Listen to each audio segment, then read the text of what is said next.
تكاد تميز من الغيظ كلما ألقي فيها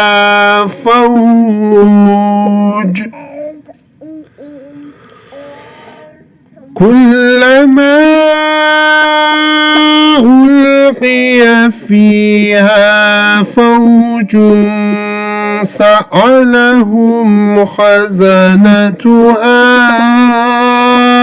ألم يأتكم نذير قالوا بلى قد جاءنا نذير فكذبنا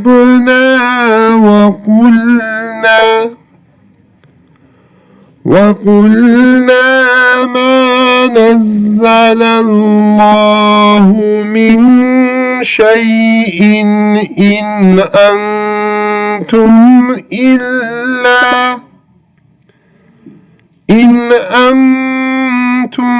إلا في ضلال كبير وقالوا لو كنا نسمع أو نعقل ما كنا في أصحاب السعير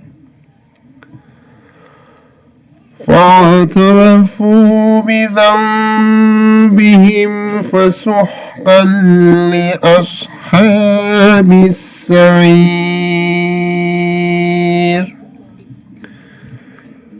إن الذين يخشون ربهم بالغيب لهم مغفرة وأجر كبير وأسروا قولكم أو اجهروا به إنه عليم بذات الصدور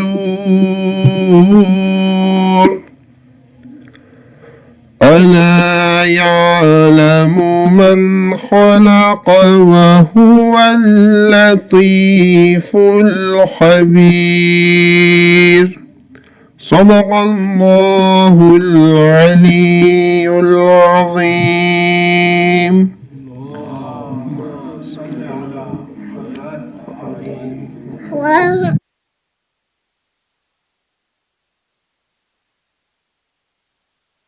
Thank you, Brother Saeed, for the beautiful recitation. Now, inshallah, we'll get started with the funeral workshop with Brother Abbas Bandali. To get started, let's please recite a loud salawat.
A'udhu billahi minash shaitanir rajim. Bismillahir rahmanir rahim. Respected elders, dear brothers and sisters, Assalamu alaikum. I wanted to begin by wishing everyone joy on the happy occasion of the Waladat of the Lady of Light, Fatima Zahra alayha salam.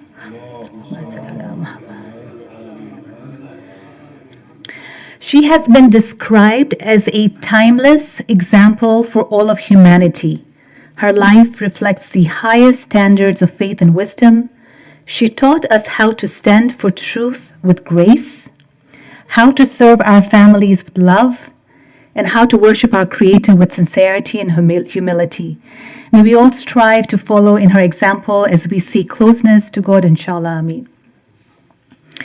I am mindful that in the middle of joyous occasions, we had the Wiladat celebrations yesterday and we have a latest Milad tomorrow, that we are gathered here today to speak about a subject that can be difficult. It's a subject that's uncomfortable, even painful for some. However, if we think about life, fear and hope is very similar to joy and sorrow, and it's often intertwined, sometimes impossible to separate.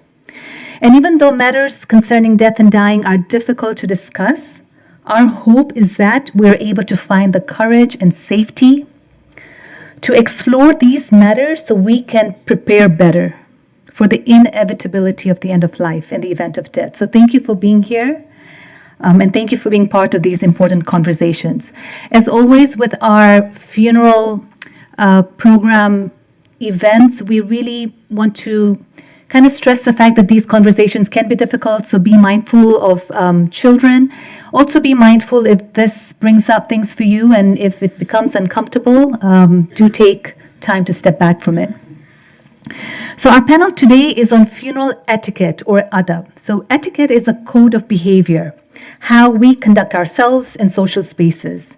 Islam is a way of life. And for every aspect of that, we have laws, regulations, and traditions that teach us how to behave and how to conduct ourselves. For instance, we greet each other with salam alaikum. This is an etiquette. To respond is mandatory. Eating with the right hand is an etiquette, as is dressing modestly. Respecting our elders is an adab, as is caring for children. Speaking honestly and truthfully is also an adab, as is exercising humility and rejecting arrogance.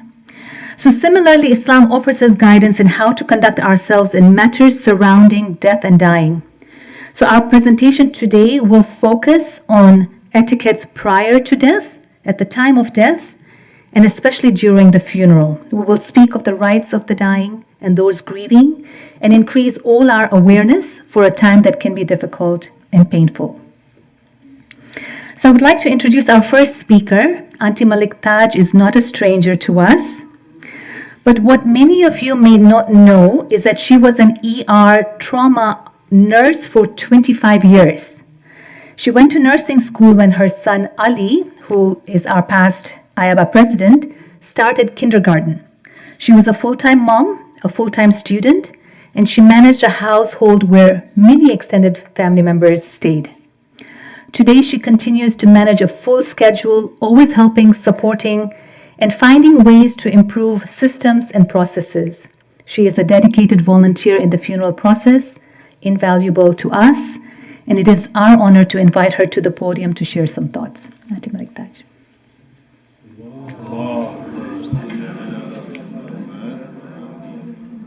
Would have been better just to sit. No, Why don't you sit no, here? because I don't know if this is. I Yeah, don't no, know. this is fine. This is no. If you can lower it a little. Are you sure? Come and sit here. Yeah. Okay. Yeah. Sorry. Let me know if this is okay. Assalamu alaikum. I have based my talk on living and dying with dignity, focusing more on the health and the life cycle. I think elderly people, as they're getting close to the end of life cycle, we start displaying certain characteristics. And what should our response be as family members and as caretakers? How should we respond? One universal thing that happens is that the appetite decreases. And should we force feed people? Now, this is a really sensitive and important topic because as the bodies are undergoing significant change, the decreased appetite is very strong. forcing them to eat can be counterproductive, and it can even be very uncomfortable. Because as people are moving towards the end of the life cycle, their metabolism has naturally slowed down, and the energy needs have gone down, and this is part of the process.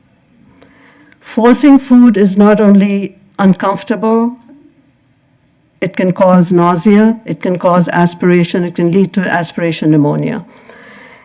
And many of these functions are kind of compromised. There have been many instances where the elderly, as they're moving into dementia and all, while chewing, they tend to hold pockets of food in their cheeks. Sometimes even the swallowing and the chewing reflexes have slowed down. This is really, really a very dangerous scenario for choking. So what could end up happening, it could lead to aspiration, it could lead to aspiration pneumonia as it goes on. This is a really high-risk problem. And this is especially more challenging to deal with as a patient is becoming bedridden. So what should we do? Instead of focusing on forcing food, we have to prioritize the comfort and the quality of life. Offer small, frequent meals and snacks, and especially look for things that are nutrient-dense, because those are sometimes easier to digest, and that they ensure that and we need to ensure that they're going to be really well hydrated and pain-free. Because sometimes a gentle approach is much easier. Encouraging a family member to be present, it makes the experience of eating mealtime a little more joyful for them. Another important thing that happens as we are entering the end of life, especially when older people are moving from being ambulatory to not being ambulatory, in layman's terms, we'll call it bedridden, their skin breakdown. And this is something that is really a very sad situation, because in layman's terms, you'll call it bed sores.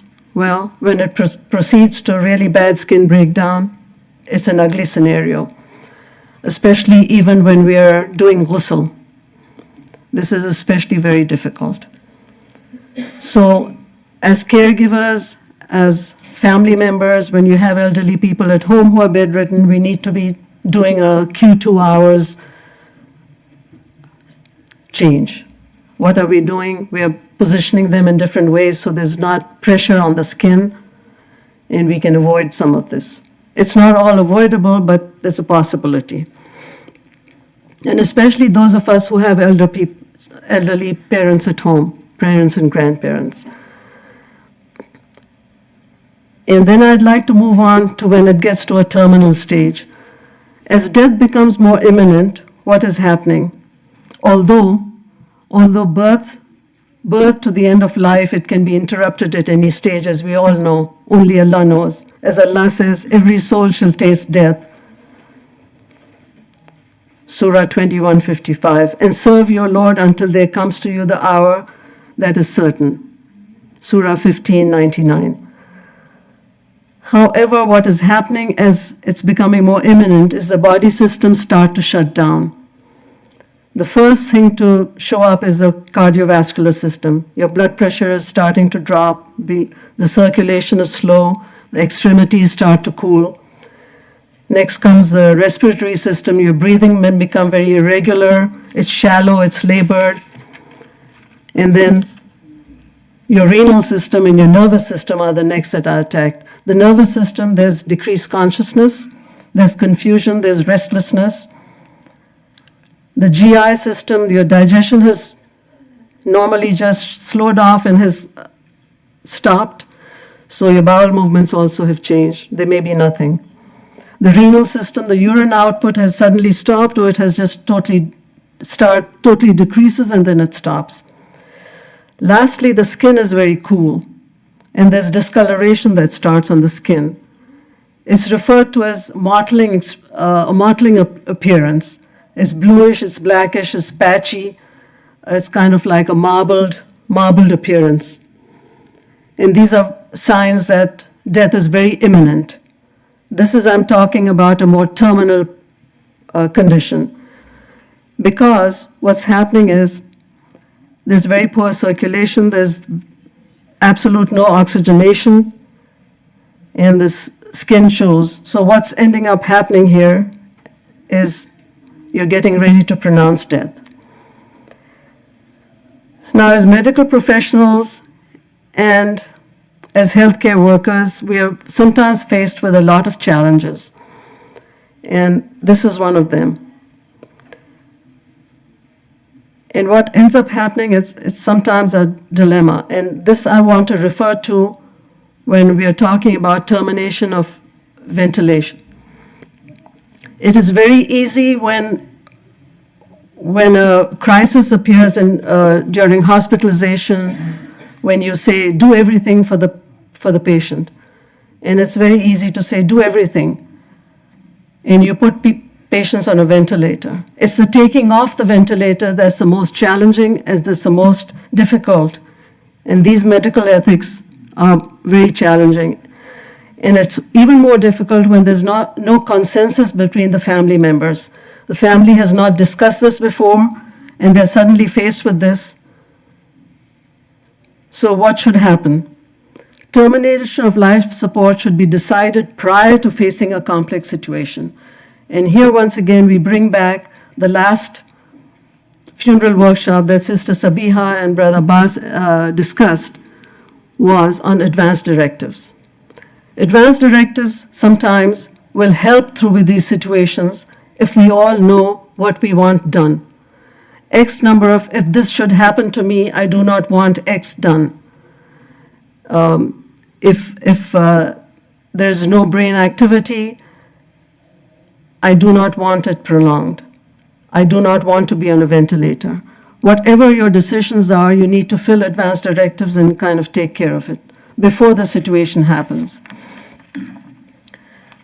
What is happening after death? After death, of course, there's a pall of gloom everywhere. This is what accompanies the news of death. There's shock, there's grief to the family, and this display of grief can have varying decibels in different cultures. This is one thing we need to know. It can be from loud wailing to soft sobbing.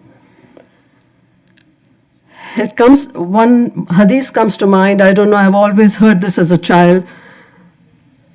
Allah knows how far this is to be, but they said that if there was loud wailing after a death, very loud wailing, that the deceased suffers. It's not good to do loud crying and shrieking, something like that. The immediate family does go through grief, and these stages are stages of grief that the family goes through, and others would be like a denial, like a bargaining, depression, and then acceptance of the fact that there was a death. And people negotiate these different stages in various ways and at different times. It doesn't mean that everybody is just going through in this, I'm denying it now, I'm in grief now, I'm in shock now. No, people take time. And so it requires us to be attentive and considerate to these.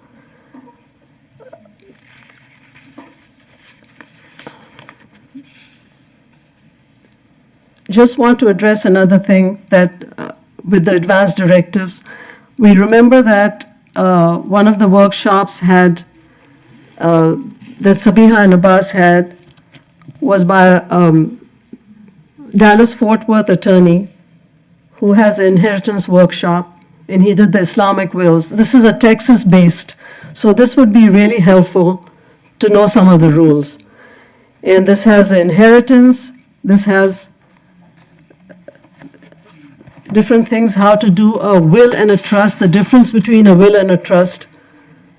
What is a living will? What is a trust? Now, we are all told we should have a will before we die.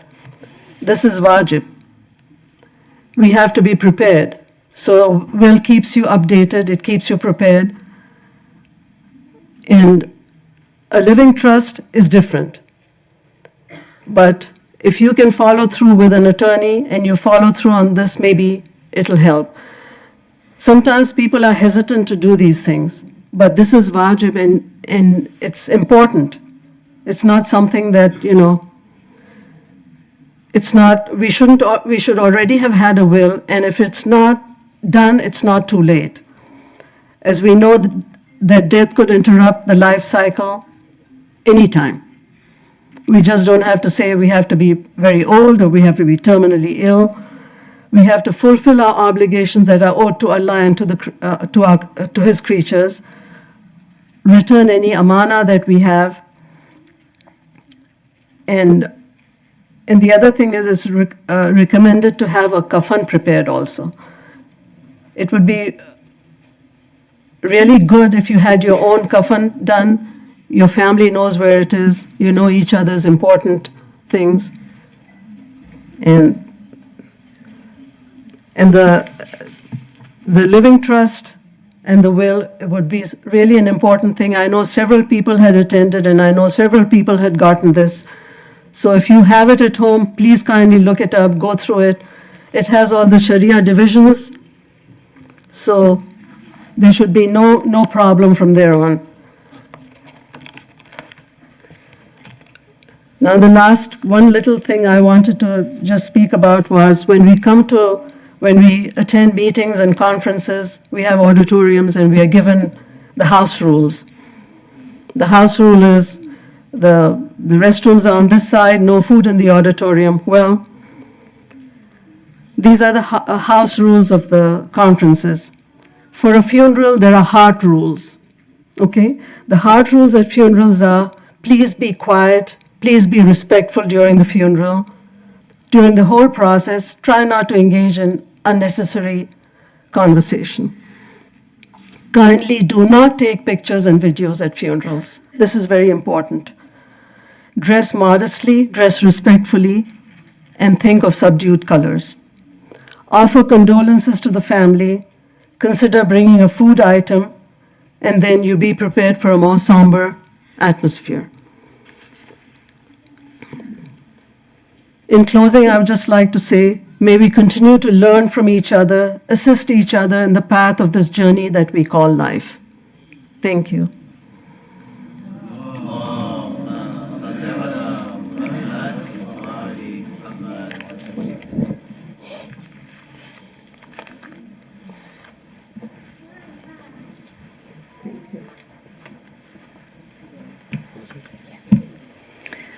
Thank you, Auntie Malik Taj. I think in Auntie Malik Taj's talk, she brought up, I think, maybe 5 to 7 different workshops that inshallah we will be planning. I think her emphasis on communication, being able to get enough information and knowledge, I think cannot be stressed enough. I think these matters, even though they are inevitable, they can be very difficult to discuss, to engage in. So inshallah, we are mindful about all of these things that we need to talk about as a community, and so we will be planning, and we have one thing to inshallah look forward to as a very soon event where we will have a session where we'll get a chance to gather and cut kafan together. And then the kafan that you cut, if you would choose to, you can take that and keep that as yours. So inshallah, we will be planning some of these. Our next speaker is Bakir. She's not able to be present today as she's a bit unwell, but she has prepared for us a wonderful presentation, which I will share on her behalf. She's another gem in our community. She's a calm, capable, and dedicated woman who is deeply spiritual and wonderfully wise. Bakir is also no stranger to us, but many of us do not know that she graduated from Baghdad University as a chemistry teacher. And then she studied in the Hausa, and then earlier in 2015, she received a master's degree in Quranic Sciences from Al-Mustafa University. Currently, she is the vice principal of IABA Madrasa, and she also volunteers her time and energy with the Al-Ain Foundation. So I will be presenting what Bakir has prepared in collaboration with Abbas, so that he can help me expand on some of the wonderful guidance that Islam has provided us in terms of etiquettes in the matters of death and dying.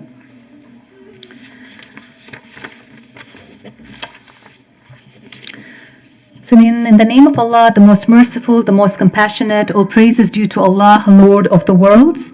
And may Allah send His blessings upon Prophet Muhammad and his pure immaculate family. Allahumma salli ala. The ayah we are familiar with in Surah Al-Imran 185, every soul shall taste death. The Prophet, peace be upon him, and his family said, Allah created an angel who descends every night and calls out, O people in their 20s, I'm looking at you all, people in your 20s, work hard and strive. O people in their 30s, do not be deceived by this worldly life. O people in their 40s, what have you prepared for meeting your Lord? O people in their 50s, the warning has come to you. O people in their 60s, the crop is ready to be harvested. O people in their 70s, you have been called, so answer. O people in their 80s, the hour has come upon you while you are unaware. Death is a door through which everyone must enter. Every soul will experience it. Death is the only truth that requires no proof. It is a new birth, the beginning of life. One is born from the womb of this world and exits into the hereafter. It's the end of the body, but the beginning of the soul's journey. The soul leaves the body just as a person removes a garment. What is frightening is that death is sudden. No one knows when it will come, and the angel of death grants no delay. It is narrated that the Prophet once asked the angel of death, do you send any warnings beforehand so that people may be aware? The angel said, yes, by Allah, I have many messengers. Serious illness, old age, calamities, weakened eyesight, weakened hearing, and the death of others. So in preparing for death, the etiquettes say, take provisions, for the best provision is piety. The prophets say that the best act of worship is remembering death, and the best reflection is remembering death. Imam Ali has said, I advise you to remember death and reduce heedlessness to it, and he suggested two ways, and the first is the will. And Auntie Malik Taj touched on that, and that's another one of our workshops that we hope to present, where we can go into some depth about how to practically address the will. And the second suggestion was to have good thoughts about Allah at the time of death. So keeping hope in God, hope in forgiveness, hope in the hereafter. So the etiquettes of the dying person. These etiquettes are ease the pains of death. And I think maybe we can expand on that a little bit. Yeah, so say that again, repeat it one more time. Ease the pains of death. I don't know about all of you, but I have not received a timeline there of when I'm going to die. Maybe you have, but I haven't, right? And so this is, we're so engrossed in our life, we're so preoccupied with our life that we sometimes forget that death is inevitable, right? And so either our own death or the death of a loved one, right? Both of those are part of this discussion. In the case that it's a death of a loved one, suffering is a thing we will struggle with, right? So let's assume a loved one, maybe a parent. Their suffering we may witness, and that it's difficult to process that suffering, right? When somebody is in the last stages of life and death is coming, right, there is suffering. And we as Muslims believe that suffering, as Auntie said, is part and parcel. But the question is suffering good? Should we bring on more suffering? Because we believe suffering cleanses our sins, right? But does that mean that we invite more suffering? You want to talk about that? Sure. I think the idea is that in God's mercy, we know that when we suffer, our sins are absolved. So it's a comfort to us to know that even during difficulty, there is still God's mercy. But God also gives us means to find relief. And so we are to seek relief. And those means that help ease our suffering are also blessings from God. And so here, this etiquette is telling us that if there is a way to ease the pain, to ease that suffering, then we should find those ways. It doesn't mean that we seek out more suffering or we refuse relief for suffering, thinking that that's what God wants from us. We will all suffer at some stage or the other. And as we suffer, God's mercy is continuing to help us, whether here or in the hereafter. But seeking relief for that suffering, for that pain, is something that is asked of us. So this etiquette is reminding us that we should find those ways that can help ease our suffering. And the next part, which I think, the next etiquette is facilitate the departure of the soul in peace. So this is a reminder to actually prepare for that time. And I think that's one of the reasons why we talk about, if you have a loved one who is in the middle of a serious illness where there is no indication of a treatment, or the treatment that they are in the middle of is not providing relief, that's the time to start facilitating, to start preparing for some things. What does that mean? As Auntie Malik Taj said, at some point you may have to make decisions. And if you have to make decisions when you're in the middle of a crisis, then what you're going to do is you're going to react and not respond. And the difference between reacting and responding is that you've had some time to think about what the risks and the benefits are, what the Islamic guidance is. And Islamic guidance, and again, this is a big subject, and inshallah we'll be exploring more together. What does Islam really tell us? We live in a society where technology is very advanced. There's a lot of tools and interventions that can be offered or provided. But what does Islam tell us? So I think this part of facilitating, and this is where sometimes Abbas will get a phone call from someone and they will share that I have a parent who is very ill, they're in the hospital, and then that conversation happens. Well, what happens when that person becomes very sick? What are some of the things to be mindful of? What are some of the things to be thinking about if that person dies? And so that conversation, I think we have found that if we've had a chance to have those conversations, then what comes afterwards is a little bit easier on the family.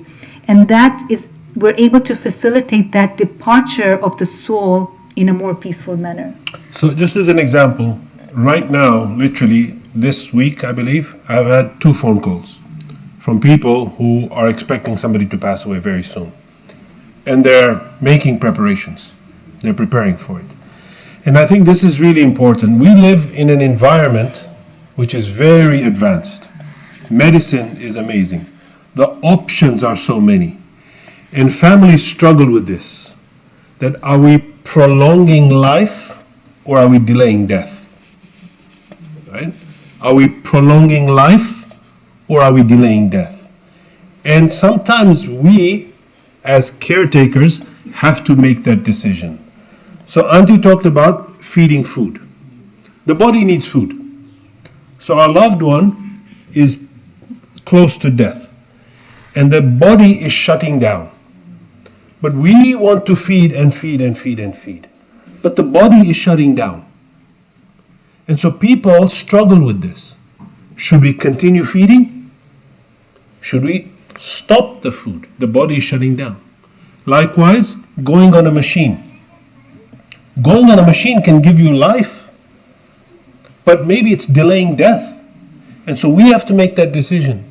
So I literally get phone calls from people saying, what should we do? So the adab, the Islamic aspect here is very important because we live in a country that is very advanced and we are given many options. Islamically speaking, right? Our job is to accept death. Death is inevitable. We have an ayah in the Quran, it's a beautiful ayah, where Allah says, there will come a time when, do you have the ayah right now? Do you have it with you? There will come a time when nothing will exist except Allah subhanahu wa ta'ala. So what happens to Malak al-Maut? Yeah, only the face. Yeah. Surah 55, ayah number 27. So what happens to Malak al-Maut?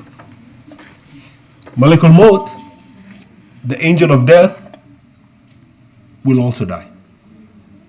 Allah says in the Quran that nothing will exist except Allah subhanahu wa ta'ala.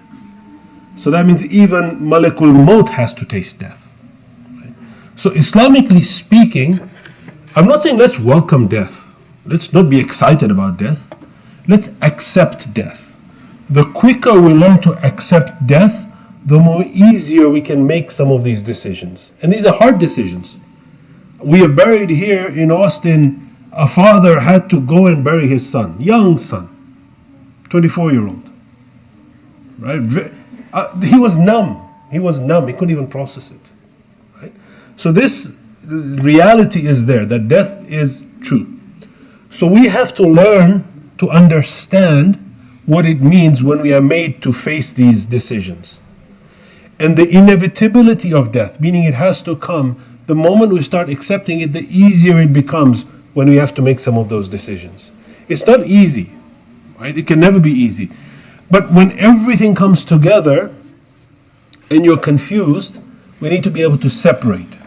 So some of the phone calls that I get from young people, they say, my father is passing away or my mother is passing away. What do I need to do to prepare? I say, Alhamdulillah, at least you called. Let me give you some guidance. Let me give you some advice. Okay, from there.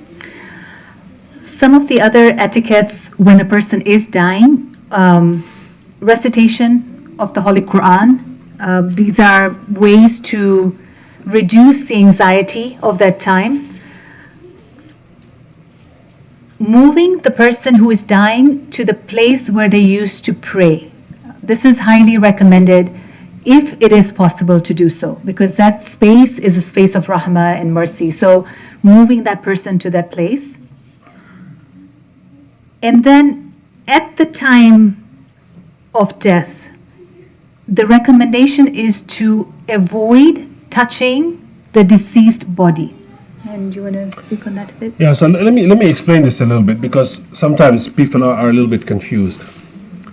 Okay, how many of you have not seen a dead body? Everybody seen a dead body? How many of you have not seen a dead body? You've all seen a dead body. How many of you have touched a dead body? Okay, so when you touch the dead body, let's say Kashif here. Sami, did you raise your hand up? No, you've not touched the dead body. Okay, Kashif, you've touched the dead body. Okay, so if there's a body here, and it's dead, and you touch it, what happens to you? Are you najis? You're najis. Okay. How many of you here believe that a dead body is najis? Right. Yes, 1 second. Yes. So a dead body is najis. Did you know Ayatollah Sistani says that a dead body that is not cold is not najis? Cold, Aga, cold. Measure the temperature. So let me explain. If a person passes away, your family, your loved one, and the body is dead, there's no life in it, the body is not najis until it is cold. Until it is cold. So now some people, they get a little bit like, this is najis. It's not najis. Until it is cold, it is not najis. Now the moment the body becomes cold, then it is najis. What that means is you can touch it, no problem. But you cannot pray. After touching a cold, dead body, you cannot pray. You have to do ghusl masemayyat. Right? Now in America, typically what happens is when the body is, and I'll give you two examples. If the body is at home and death happens, first phone call I get, please do something with the body. Hey, Baba, I can't do anything with the body. Because in America, there's a law that requires the death to be pronounced. Once the death is pronounced, then a funeral home can come and take the body. And the funeral home takes the body to the cooler. The moment the body goes in the cooler, it becomes najis. Right? We have certain families who keep the body at home overnight. It's okay. You can keep the body in your house. No problem. In fact, Islamically, it is recommended to be with the body. We are told, never leave the body alone. Be with the body. So if somebody passes away at home and you want to keep the body at home, it's perfectly fine. No problem at all. We can in fact go straight to ghusl and take the body from your home. We did one ghusl where the family, it was an Iraqi family, they were very traditional. They wanted to keep the body at home. They kept the body from morning till afternoon. After Asr, we went to pick up the body from their house. After picking the body up from their house, we went straight to ghusl. No funeral home. Islamically, this is the right way to do it. But it's difficult. I understand. So we have a place to keep the body.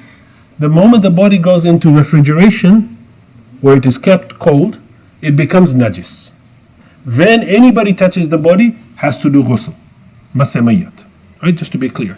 Now, the body, when it is in the morgue, where they keep it and freeze, anybody can touch the body. We don't know who's touching the body. If you go in Austin downtown, there's a medical examiner, I've been there, you go in there, it's like a fridge. Body, full of dead bodies. So this is the system here. The bodies are stacked up, and then when you go to pick up a body, they don't identify the body with their face. They identify it with a tag. And so they check the tag on the body, and then they say, yes, this is your body, and we pick up the body from there, right? So a dead body, a corpse, is najis after it becomes cold. How fast you are ready to take the body out of the house? So the question is, how fast are you ready, or how soon? No, I mean when somebody dies, so they inform you how fast, half a day, 2 hours, 3 So hours. there are laws in Texas that require certain measures if the body is going to be at home. You have to have dry ice, you have to have a room that is a certain temperature. So there's definitely some parameters that have to be adhered to. And that makes things a bit complicated. So a lot of planning has to go into that, if that is to be It might take at least half a day, right? It could, yeah. Yeah, it's not immediate. The other thing I wanted to say just real quick is the responsibility, the wajibat of ghusl, kafan, dafan is on everybody, yeah? Everybody. Just to be clear. So you need to know the rules. If one person in the community does it, you are relieved of your responsibility. So ghusl, kafan, dafan is wajib kifai. It is wajib on everybody. But if one person does it, the responsibility is lifted from everybody. So you need to know the rules. That's why we have a booklet. Please take the booklet, read the rules, understand the rules, because it is wajib kifai. Everybody needs to know the rules. Just wanted to say that. Go ahead. So this etiquette, avoid touching the body, ties in with this next one, which is to close the mouth, close the eyes, and cover the body after death. And if we think about it, these are ways to restore or uphold the dignity of the body. And so these are ways that help us conduct ourselves where we are treating that deceased body that is not able to respond or tell us. We need to take on that level of respect where we are not unnecessarily touching the body, or we're doing things that help restore the dignity. So closing the eyes, tying like a cloth or scarf around the head area to close the mouth, closing the eyes, and also not leaving the deceased alone. So just the idea of being there with the deceased. And then this etiquette as well, to bury the body quickly. Immediate burying is how it's termed here, except in 2 cases, in drowning situations or if a body is electrocuted. In these 2 situations, the recommendation is to wait for 3 days. So do you want to speak on the immediate burial? Yeah, immediate burial. Allah said we should go straight from the home to the cemetery, ideally. That would be immediate burial, right? But here we cannot do that. But I think we've made strides, right? To try and... In this country, there are certain things that have to happen. So first is you need a graveyard. You need to pick a site where you want to do the burial. Then we need to contact the funeral home to come and do the burial for us. Then we need to contact the mortuary to keep the body.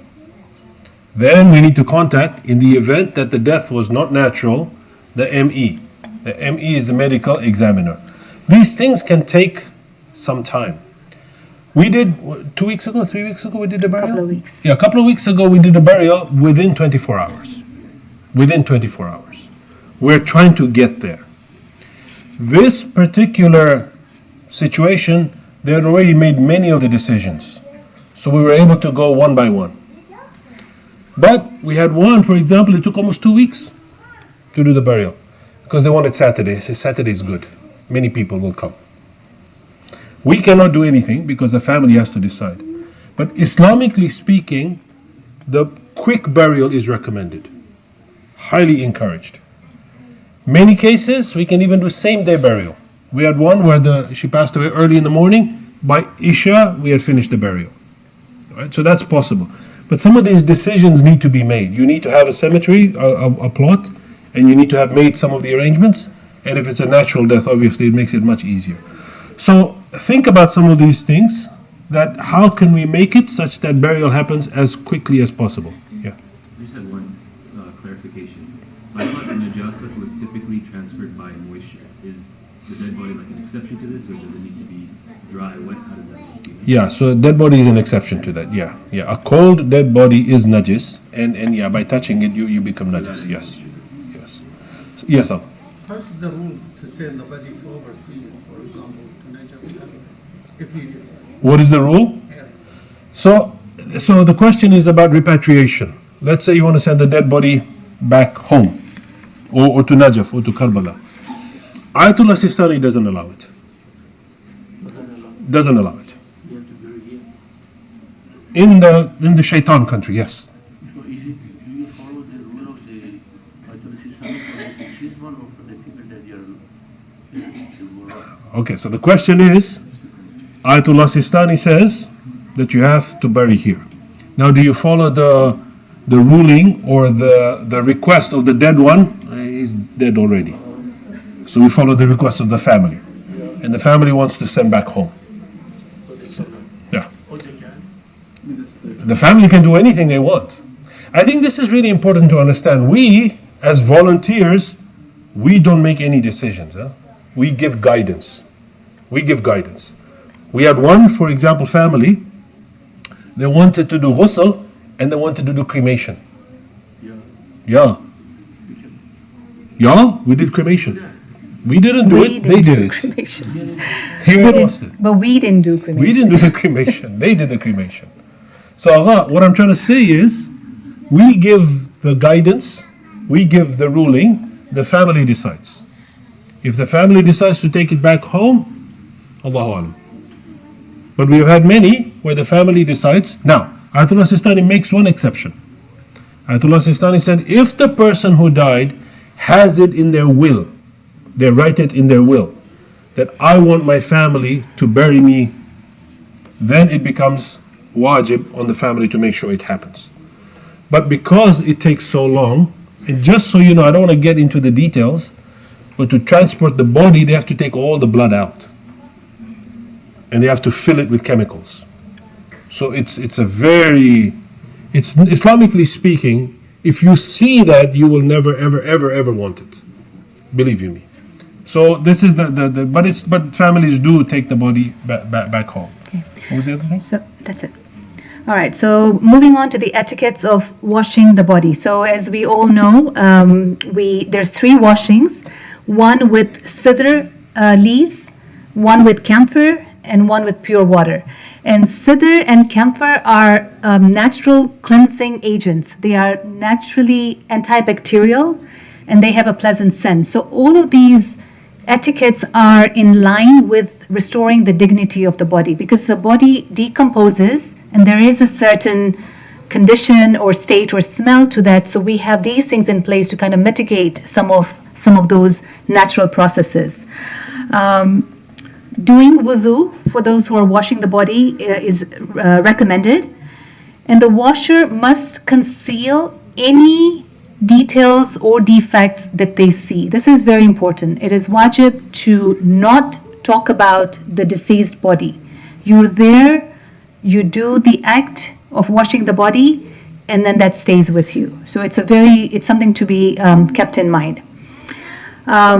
It's also recommended to use plenty of water during the ghusl.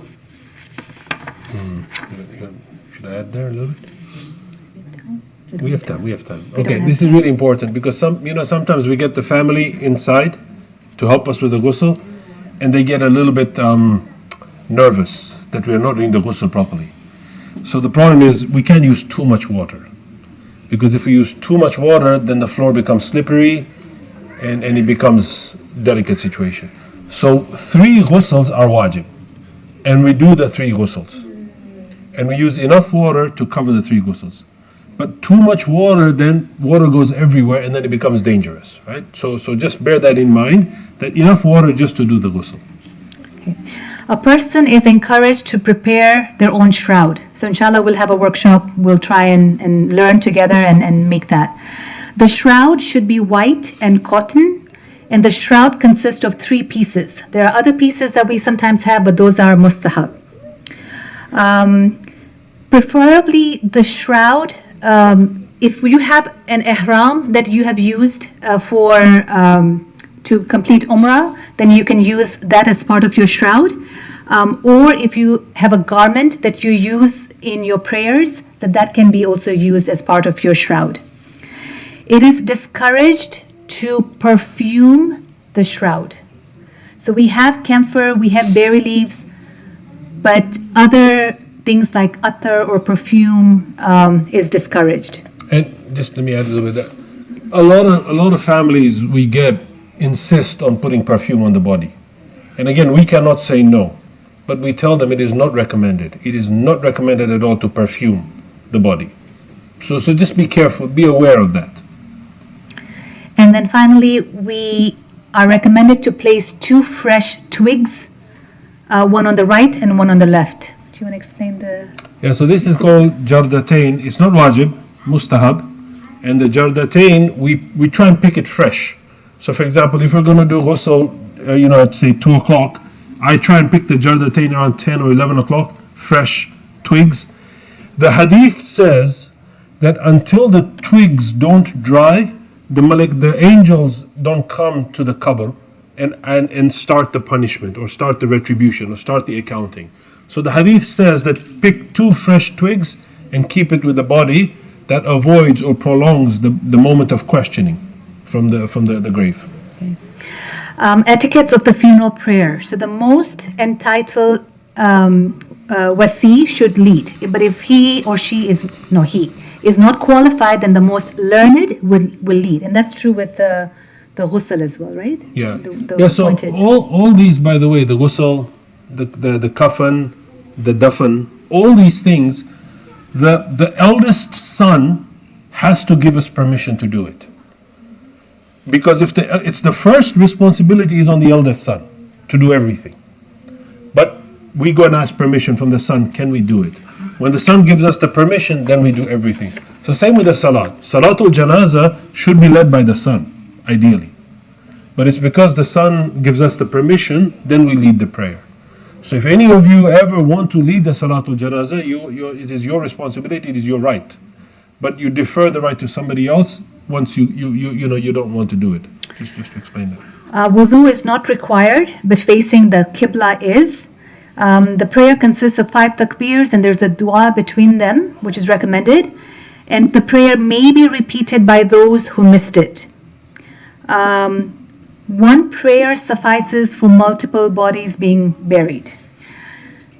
The funeral procession. There is a hadith by the Prophet, whoever follows a funeral receives for every step 100,000 good deeds. And 100,000 sins are erased and 100,000 ranks are raised. And I think this is just to say that attending a funeral is highly recommended. We are also asked to inform others of the funeral. So spread the word far if someone has died and there's a funeral. The etiquette is to walk with calmness and humility. Do not rush. Minimize speech. Increase dhikr of Allah while you're at the funeral. It is highly discouraged to leave before the funeral ends. And we are recommended to walk behind the body. Lifting the casket is highly recommended. It is said, there's a hadith that when you lift the casket, 40 of your major sins are wiped away. Yeah, also, so when we take the casket from the hearse, from the car, and we bring it to the grave, we stop 3 times, right? And the idea here is we're not in a hurry. There's no real urgency to bury the person that's passed away. So we make 3 stops. Each time we stop, we bring the body to the floor, we do Fatiha, and then we continue. 3 stops. The 3rd stop is the final stop before we go into the grave. The grave is the 4th stop. This is mustahab, it's not wajib, but it's mustahab. It's the way we do the protocol here. A deceased woman should only be lowered by those who are her mahram. The talqeen needs to be recited. That's recommended, correct? Not wajib. Yeah, so the talqeen is recommended. It's not wajib. Now, the talqeen is recommended to do inside the grave. Inside the grave. But we had situations here where it's very cramped in there, and then the person doing the talqeen, is overwhelmed with emotion. Typically, it's a son or a mahram, and they become overwhelmed with emotion. So here, nowadays, we do the talqeen outside before lowering the grave. So the son or the mahram can hold the body and do the talqeen. But typically, it's recommended to do the talqeen inside the grave. And if it's a woman, we put a cover so nobody can see inside, right? But this is just talqeen is mustahab. It is discouraged for parents to enter their child's grave, but it is allowed to enter your parents. So a child can enter the parents. For talqeen. And then 3 handfuls of soil are encouraged for everyone there to place. It is discouraged to throw soil on one's child or a close relative. And I think this is really important to reflect upon this, because sometimes you wonder why you have these recommendations. I think Islam in its mercy recognizes how difficult it would be for a parent to do that, or for a close relative. So it encourages others to do that act, and it gives you kind of the leeway to not. But you can if you want to. It's just that it gives you that space to say you don't have to do this. And I think that's again another very comforting aspect and practical aspect of our religion. Sprinkling water on the grave is recommended. Reciting Quran and praying for the deceased is also comforting to the deceased. It is discouraged to sit, pray, or build on graves. And I think the building idea is to not create like a shrine or So to keep that. Can I just say 2 things before Yeah. you go into that? When we lower the body in the grave, so this is the grave, it's the body. We lower the body in the grave, right? Many people get a little curious, right, to see what's going on. And I just have a suggestion here.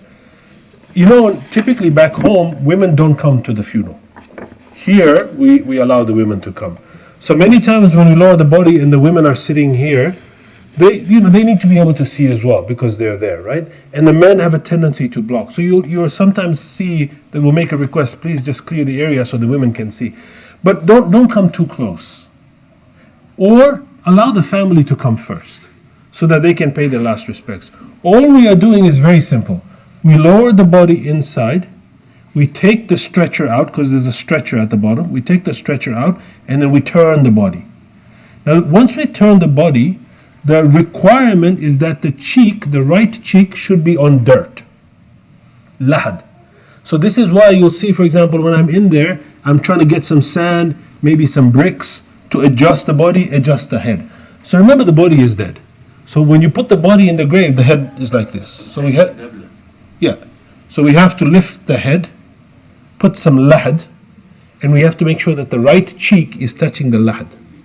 And the face is facing Qibla. So that's all we're doing. So I know some people want to come and are curious and see what's happening, but it's better just to stay afar a little bit and just give us some space so that we can do, and the family can see that we're doing everything. Sometimes people get a little too curious and it just becomes a little difficult. And sometimes, honestly, if the body is heavy, 2 or 3 people might need to go inside. Lifting a dead body is not easy. So we sometimes have to adjust and then adjust, and so it takes some time. Okay. Offering condolences. There is a question. Yes. Yeah. What items are permissible to go inside the grave? I've seen situations where people put Thank you for asking that question. It was such an important question. What are we allowed to put in the grave with the dead body? Nothing. Nothing. But a lot of people come in with special things. Please put this, please put that. By the time we finish the ghusl, we have done all the wajibat. All the wajibat is done. The hunut is done, the turba is done, khalq shifa, everything is done. But some families will come and they will give us some things to put with the dead body. It's emotional, and we say okay, but sometimes people get carried away. Right? I won't even give you examples of what we've had, but we cannot say no. We say, please don't put anything else, but they give us more things to put. Tasbih and this and that and whatever. One time, one person wanted to put a Quran inside. And I said, I cannot do that. I refuse to put a Quran inside, right? But they wanted to do it, and so I let them do it. Right? I cannot stop them. But once the body is ready for dafn, all the wajibat is done. So it's better not to add anything else, Islamically speaking. So I've seen sometimes you open the face, sometimes you don't open the face for Yeah. the coupling. So is that some requirement or is this a preference? Yeah, so the question is, should we open the face or not open the face? So, Islamically speaking, it's not required. But it is recommended to keep the face open. The problem we have here is two problems. Number one, sometimes the body the corpse is not in a decent shape, right? And so if we leave it open and people see it, people don't know what the body has gone through. Let's say there was an autopsy. It was very, very difficult, very difficult. Even to do the ghusl was very difficult. So that's why we don't open the face. Number two, because there are women, it really, modesty is the main important thing. Sister Auntie Maliktad said, right? Come dressed properly. We've had scenarios where women come dressed very inappropriately. Now, if we open the face and then they start weeping and mourning, not only is it not recommended to weep and mourn, but now modesty is tossed out the window. So we walk a very fine line between the wajibat and the makhru. So although opening the face is recommended, but because there's so much family and the condition of the body sometimes is not good, we try not to. Sometimes I will go and open it a little bit if I know of the situation, but mostly I'm trying not to open the face. But it is not required. And one more comment on the namaz janazah, you can wear your shoes. Yes. Yes, thank you Yes. for that. Namaz, yeah, Brother Asher made a good point. Namaz janazah, you don't need wudu. You can wear your shoes. There is no ruku, there is no sujood. So stand close and whatever you're wearing, no problem. You can come and join the namaz, yes. Okay, in terms of offering condolences and comfort to the family, so there is a Prophet's hadith: whoever consoles a grieving person receives the reward of being honored on the day of judgment. And so being able to provide that comfort before the funeral, after the funeral is very, very important. And it's also recommended to provide food to the grieving family for 3 days. So I want to take a minute here to talk about this thing, providing that food. When a person dies, the family, nothing is normal for that time frame. Everything that is very typical for you and I would be very difficult, and food is one of those things. When someone has died in your family, it is very difficult to remember to thoughtfully sustain yourself with food. It almost feels guilty sometimes to think about eating when you know that food is life-giving. Food is what nourishes life. And you think about your loved one who is deceased, who's not able to have that life. It's very difficult for that family member to be able to do something as simple as eat your meal. So we, the community, the extended family, is encouraged to provide that food. In Tanzania, there is a concept called kari mani. Kari mani means bitter bread. And this is a meal that is provided after the funeral. The idea is for the community to provide that food so that the bereaved will eat. It is discouraged for those who are paying their respects to also eat, in the sense that it is for the bereaved. So the idea is that you play a role in providing that nourishment.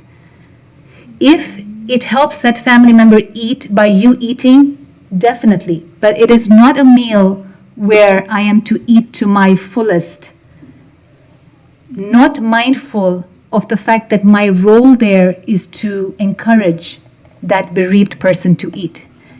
This kari mani, the bitter bread concept, is such a powerful one because it prioritizes the mourner's right for you to be there for them in a way that increases their comfort. And so sometimes, without thinking, we attend these events where there is a majlis or there is a ziyarah and there is food served, but how many times before we eat our food are we making sure that the bereaved is eating or that they are seated in a place where it's comfortable? It totally defeats the purpose if we don't keep that in mind. So the idea to bring food, to nourish, is such an important part of that community process. But to be mindful of the etiquette that this is not a place where we are the priority, it is the mourners, and to be really cognizant of that. And so I hope that everyone who attends an event like that will think of kari mani, which is bitter bread, and to know that that food that bereaved eats is very bitter, and the bitterness comes from the grief that they're feeling. And to be able to partake in that and to be able to make sure that they nourish themselves is the goal that we should have. Okay, visiting graves. Visiting graves on Fridays is recommended.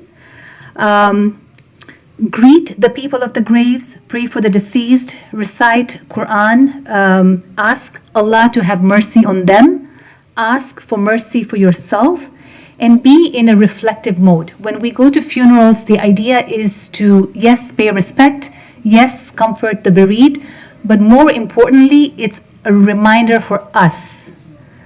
We are recommended to go to any funeral. If we know the person, we don't know the person, we're asked to go there. Why?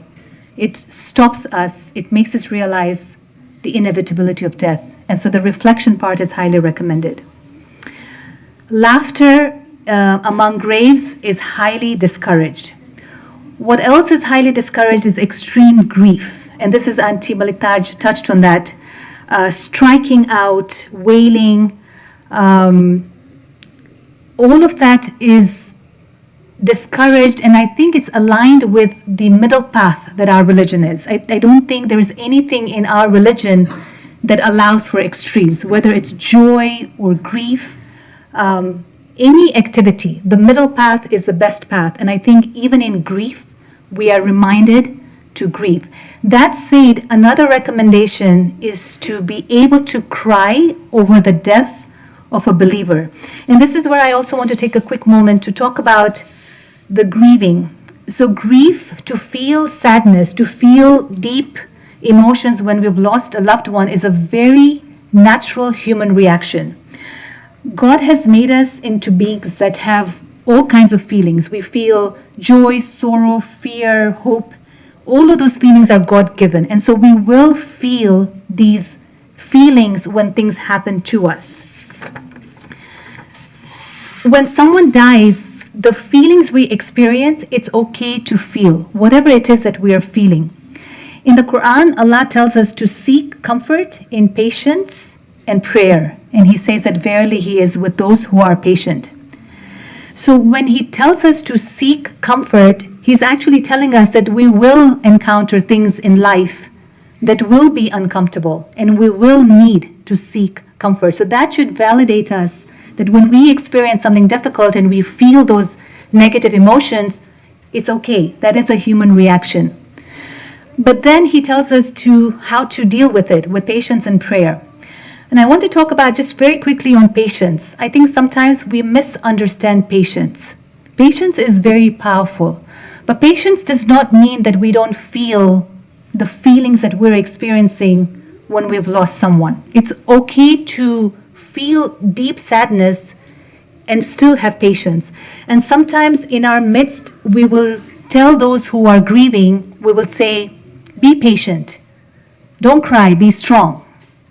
And these are very confusing messages because it almost feels like if you're crying, then you're not patient or that you are going against God's will in some way. It's just like if you think about a child. If there is a child that is afraid of the dark, and you tell the child, don't be afraid of the dark. Is that really helpful? But if you tell the child, tell me what you're afraid of, you help the child talk about it. Or you tell the child, here's a torch. Or you tell a child, I'll walk with you. Or you tell a child, I'm in the next room. Patience is just like that. We have to help build that person's patience. And how can we build it? By telling the person, be patient, is just like telling a child, don't be afraid. We help build that patience by being with them, by letting them grieve, by reminding them to be patient, but by allowing them to have the natural processes of crying. By finding ways to be present, whether it's practical stuff like bringing food, taking care of children. Being patient is an active way to accept God's will, but it doesn't mean that it is void of the deep feelings that we feel. So I think as community members, sometimes it's because we're uncomfortable with others' pain, and so we say things to kind of speed up that process. But this is a process that cannot be sped up. We have to take the time to be there with that person. And so having that etiquette, recognizing that that time is a very difficult time, and finding ways to be with that person can be more helpful. That concludes some of the stuff that Bakir shared. We added to it, leaving us maybe a little bit of time with Q&A. Maybe 10 minutes. Sure, 10 minutes of Q&A. Yes, Habibi. So, month of September, we want me and you and Brother Ali Imani for Mahmoud. We did also the kafan. Before we take him to the Qabristan, some blood coming, open the whole kafan again, the procedure one. Is that we need to be kafara or sadaqah from our side as volunteer, or there's no hukum or shara on that? Yeah. You remember, because we spent time inside the car again after about 30 minutes under your leadership until we fixed everything. Yeah. So the question is, we had this situation a couple of months ago. I think it was in September, right? We had a burial that we did. So let me explain the ruling, and then we explain what happened, and then what we did. When there is a body and the ghusl has been done, the 3 ghusls, the body is now tahir. Ghusl has been done, and we put the kafan. Sometimes when we receive a body, and I don't want to go into too much detail, but there are punctures and wounds. When we see these punctures and wounds, we have to close it. So in this case, we put tape and we put super glue, and we did everything, and we closed the hole. And then we did the ghusl, and everything was fine. Once we put the kafan, and we took the body in the hearse, when we got to the cemetery, as we were taking the body out, I think we must have touched the body or pushed the body or something, and that wound, the tape came out. So when the tape came out, the kafan had blood in it. Now this is where we need families and even the majalis, the people, to give us some space. So I had to ask everybody to please move back, please give us some space. And we had to basically address the situation. What we had to do was, first, if this is the kafan, we had to, and there's a chadar on top of it, we had to open the chadar, cut the kafan out. All the part that was with blood, we had to cut it out. And then we had to take the band-aid, and we had to put a new one. Then we had to make sure it was all clean with water, and make sure that there is no bleeding. Then we had to put a new piece of kafan on top of it. And then we had to patch a hole in the blanket, in the chadar, and then we had to put the chadar on it. Now, once all of that was done, and it took us about 20 minutes? 30 minutes, right? Before we finally were able to, and we have to make sure that everything is clean. The ideal situation is to take the body back, do the ghusl again. In this time, this particular time, we didn't have, because here everything is timing based. So I did the tayammum very quickly. At least the wajibat was done. But ideally, we're supposed to take the body back and redo the ghusl. So this raises an important point, is that sometimes family asks us, what time? It's very, very difficult to have everything go. Anything can happen, and we have to be prepared for that. In that scenario, we had a delay, we had everything there, but we had to go in there and fix everything, right? The other thing is that people need to understand that we as volunteers, we have to make sure everything goes well. And sometimes people come and ask us, and can we do this, and can we do that, and it really throws us off a little bit, right? So just bear with us. That particular time we did the wajibat, and then we finished everything, and alhamdulillah everything went well. But as a kafara, I did the tayammum and paid the which is another thing we forgot to say, by the way.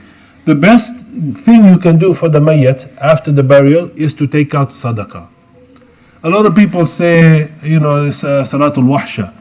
There is no such thing as salatul wahsha for everybody. We have hadith that talk about sadaqah.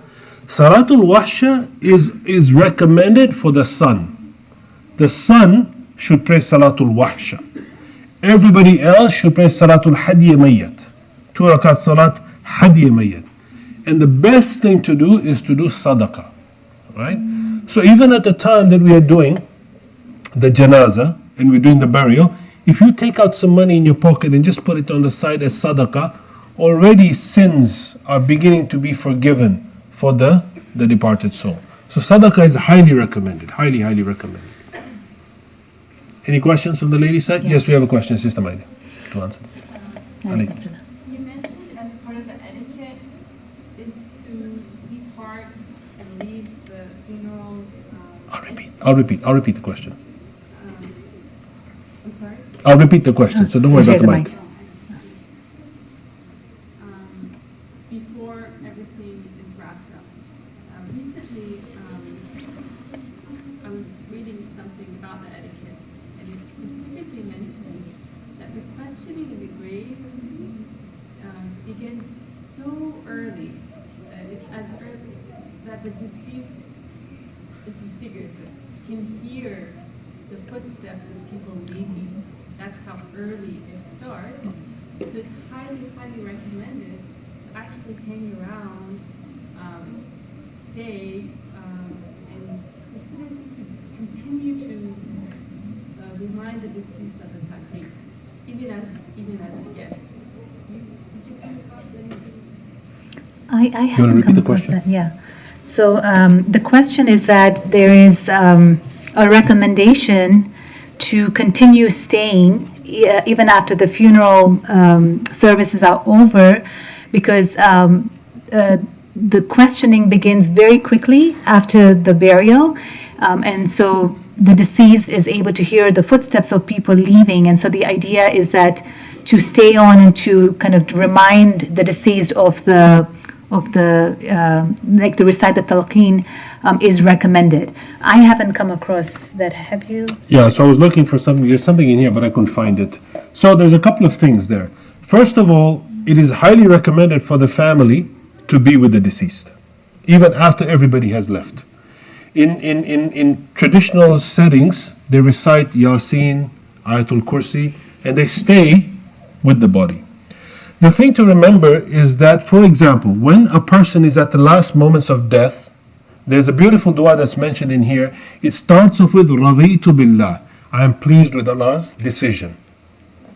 We have to make sure that we are not displeased with Allah's decision to take the loved one away from us, right? Because sometimes there's this thing that goes in our mind like, why did you do this, oh God, right? Now the questioning for the deceased happens immediately, you're right. That's why we put the jardatain, to prolong the time. The hadith says jardatain buys you a little bit of time.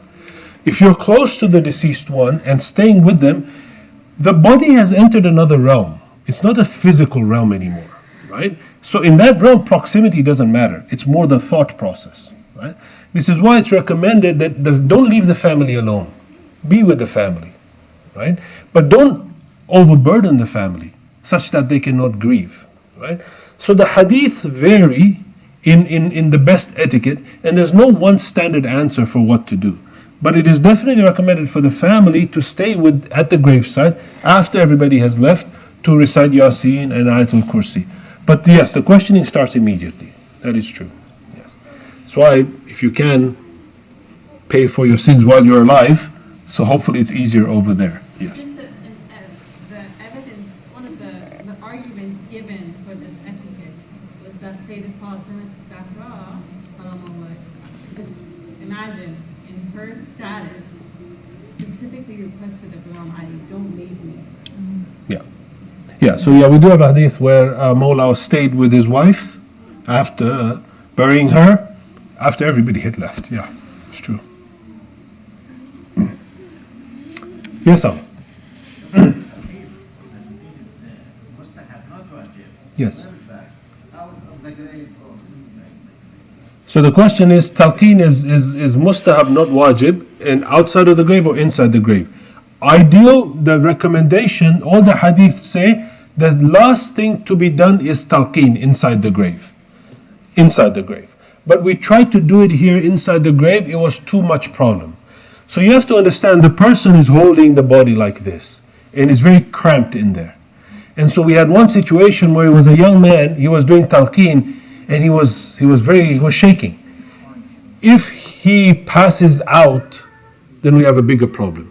So we decided to do talqeen outside, before lowering the body. Yeah, because the person is holding the body, he is on steady ground, and then we lower the body. But back home, talqeen they do inside the grave. Yeah, inshallah, our community comes to a place where we're comfortable, and we do talqeen inside the grave. That's the right way to do it, yes. But talqeen is not wajib, so it's mustahab, yes. Yes, Habib. About Jordatain, we used to have the Jordatain from the street back there in Iraq, so I don't know what kind of Jordatain we use here. Yeah, so here I just take the jardatain. You see, it's a very important point. The question is what kind of jardatain that we use. We forgot to mention this in the beginning. Brothers and sisters, very important. Your coffin should not have any debt on it. No debt. Right? Your clothes that you're using, when somebody dies and they have clothes on top of them, we are not allowed to take the clothes unless we have asked the son, can we cut the clothes and throw it away? These hukuk, the rights of a dead body, are very important, right? Now, when it comes to the coffin, all the coffin that we have here that we use is all donated. So there is no, it is said in the books, after you have put a body inside the grave, you are not allowed to take it out. But if you find out that the coffin was not paid for, you have to take the body out and do the coffin again. Right? So very important. So the jardatain, we have recommendation of what tree to use. So here, what I do, if I get a chance, I come to IABA and I cut from one of the trees here. If I get a chance, I come to do it. Otherwise, I do it from my backyard, and I have a tree there that is growing beautiful, mashallah, and so I know it's fresh. So I use one from my house, which I know is halal, and it's for the thawab of the marhum. But I don't have a specific tree. If I come to IABA, I use the one near the front entrance. I pray that the person walk to the front entrance, so I cut it from near the tree near the front entrance. That's what we do. Any other questions? Yes. I wanted to know the behind waiting 3 days for drowning or struck by lightning. I don't know if it was already mentioned, but I apologize. Yeah, it's a good question. You want to answer it? Can you repeat the question? Yeah, so the question is, immediate burial is recommended except in cases of drowning or electrocuted. And I think the idea is that in those cases, there's a window where maybe there is a need to wait to see if the body has actually deceased or not. Now, in modern times, we have technology that is able to tell us. So we would have to, I think if it was the case like that, we would have to ask to see if that rule still applies to today when we have advanced ways of knowing whether there is brain activity or not. But I think the wisdom behind that is to ensure that that person has actually died. So, yeah, I think back in the early days, if a body was electrocuted, it's possible that the body is still alive, like the person is not dead, so we needed to wait. I have a funny story like this. My teacher, Marhumullah, had given us a story once. They were doing a ghusl, and so they came, they put the body there, and then they went to pray salat. It was Maghrib, Isha time, I don't know. They prayed salat, they came back, and then the body burped. And the body burped, and all the volunteers ran out. And Mullah was the only one left. And Mullah said, Gadera tame. Right? He said, when the guy was alive, you were not scared. Now he's passed, you are scared, right? So when a body is dead, it's dead, right? But sometimes there could be a possibility that the body has not died. And that's why electrocution and drowning were two scenarios where we are told in the hadith to give some time. Any other question? Yes, Asha. So, Basmi, just to clarify, so if a person passes at home, who pronounces that person dead? Can you repeat the question? So it depends on the situation. So if a person dies at home, the laws here require that you have to call 911. If it's a death that is unexpected, or if it's a death that is basically every death that occurs, you have to go through that process. And then they would come out to investigate, to kind of figure out the reason for the death. In a situation where somebody, say, is on hospice, that is an expected death. When someone dies and they have hospice services, the nurse would come out and they don't have to call 911 because it's an expected death. So the process is that it has to be determined that the death occurred in a natural way. Once that is determined, then the medical examiner's office has to give a clearance that they're cleared to have the funeral home come and remove the body. So until those 2-3 things are not done, you are not allowed to, the funeral home will not be able to receive the body in their care. Do they usually come out pretty fast? Yes, yeah. It's 911, so it's pretty much the way, if you, it's, and that's the reason when there is someone who you know is close to dying, it's very helpful to have a service like hospice in place because they take care of all the things whereby you're not having to call 911 where they have to come, do an investigation. It's a pretty smooth process because the expectation is there that that could happen, If it's not a natural death, then autopsy most likely will be done. And then that, we have to wait for the medical examiner. So let's say death happens Friday night and it's not natural. Mortuary, the body will be in the mortuary until Monday morning when the medical examiner will do the autopsy. And then they release the body and there was no foul play, no other causes, then we get the body. So sometimes 2-3 days go past before we even receive the body from the mortuary to the funeral home. So that's the sequence of events, So there's natural and not a natural death. And then if it's natural, if it's 911 or a doctor is involved or hospice, then it's pronounced immediately. The moment the death is pronounced, then the funeral home has the body. Then we're free to start everything. That's how the clock works. Inshallah, we will have our own funeral home, and then our own mortuary service, and then our own hearse, and then all these costs go down, also time goes down. And in the meantime, inshallah, we'll continue to have workshops, discussions, panels, conversations to talk about some of these things. That way we can all increase our awareness. So we welcome any thoughts, suggestions, anything that you feel could help us as a community grow and be better prepared. Please share. Inshallah, we'll have more sessions. So we have a workshop for wills, for kafan. What was the other one? And then we'll have a training for ghusl and kafan. So we'll have a more focused training where people who are really interested will do trainings to help you feel comfortable so that you can attend, be an observant first, and then inshallah, hands-on provide that service because there's a lot of reward in that. And as Abbas mentioned, it's really a duty on every one of us. One person does it, it discharges the rest of us, but to know how to do it, to be comfortable enough to kind of provide that obligation, complete that obligation for the deceased is something that is on all of our shoulders. So inshallah, we'll work more to make everyone more aware and more comfortable with this process together. 2 books. This is just a general booklet. This is Sayyid Akhtar Rizvi said, Muhammad Rizvi wrote this book. I don't have copies of this. I had 2. I gave 1 away. I only have 1. But this is actually a better book that the Imam organization has produced. So we have copies here if anybody wants them, inshallah. That's it. Thank you so much. We're available later on, obviously, if you have any questions. Wassalamu alaikum wa rahmatullahi wa barakatuh.